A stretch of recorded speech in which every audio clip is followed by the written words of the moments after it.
first thing they want you to do is to square your corners with a box knife. So we're just kind of going down and about and slicing into it. MDF is pretty easy to cut through. Do each of the corners that way. Let me go on the other side, maybe you can.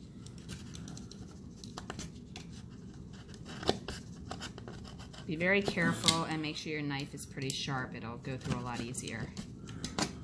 Okay, so you see the difference where this is rounded, or where this is squared as opposed to this is rounded. I mean, and it probably is easier to just trim the actual window frame, but they don't want you to do that. They want you to square it off. Yeah, but I think it'd be easier to do it the other way.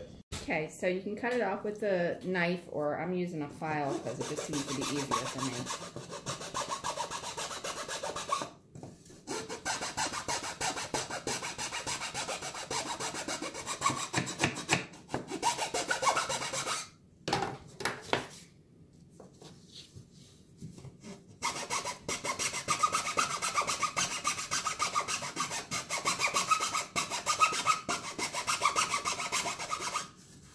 See how it squared it up.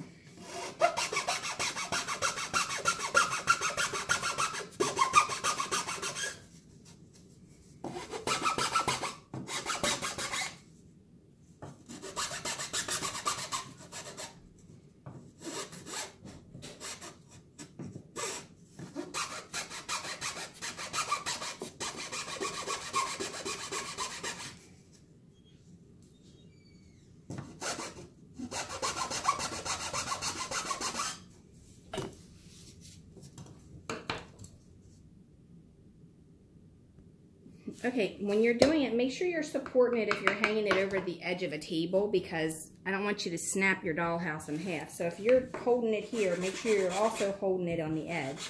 So that way you don't actually snap this part and break your dollhouse in half.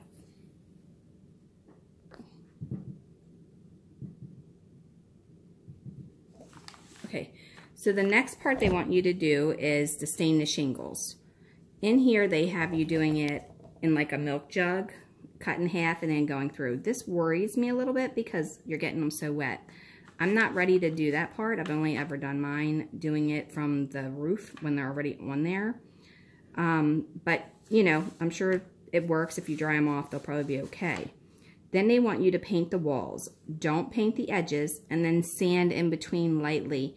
I would use like a 400 grit, or they recommend 320. 400's a little bit less coarse.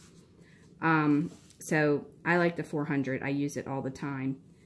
And then after that, they want you to do the finished floors with an acrylic, like a urethane, stays clear, you know, to keep it from damaging, and then to where you can wipe it off. As you can see, the floor is already shiny. The polyacrylic would be a nice touch to this, because it would give it that gloss, and then it would fill in the spaces in between. Now keep in mind, the way that they've done this, they just have it all running as one. There's no dividing lines between the planks. So if you want dividing lines between the planks, I would recommend you go ahead and cut them in before you install this piece if you're gonna want the separation of the boards. And then also before you paint it with the clear coat.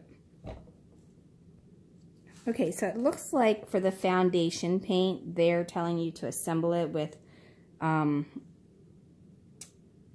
like, it looks like it says, with 1 coat of regular paint, then a coat of paint mixed with stucco grit.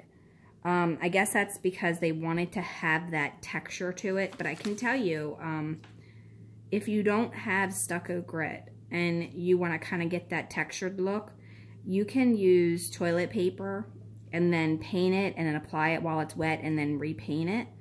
That's how I did my tree.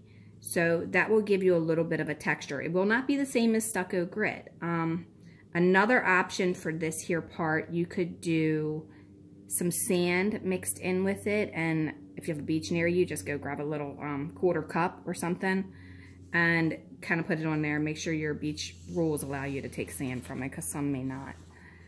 So you can kind of mix that in with some paint and then apply it with a foam brush is what they want you to do. All right, so now we have the windows cut. We have talked about these 2 steps here. We've come over here. We've talked about painting the walls, finishing the floors, and then the foundation. Now, the foundation is very, very small. That's these little pieces that are here that we discussed earlier. And I don't know if you remember when I was going over the parts list, they had these pieces with the X in it. I figured out what they're for. They're spacers for your foundation. So that's what they are. All right. Now, to move on to the next part, after you have it painted, then you want to turn your page in your assembly thing, and you want to look here. They're telling you to square the corners off again. So basically, anything that's rounded, which I'm assuming they cut it with a machine router, they want you to square it off so that everything fits. All right?